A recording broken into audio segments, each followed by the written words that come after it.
भाजी कटिंग कर दियो यार। बैठो भाई साहब, अभी तो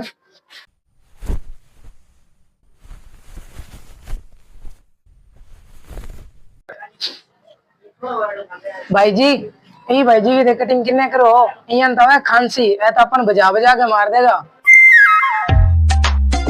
अच्छा खांसी है, मैं आप पे इंसर्ट कर लूँ, रुक तो जाओ।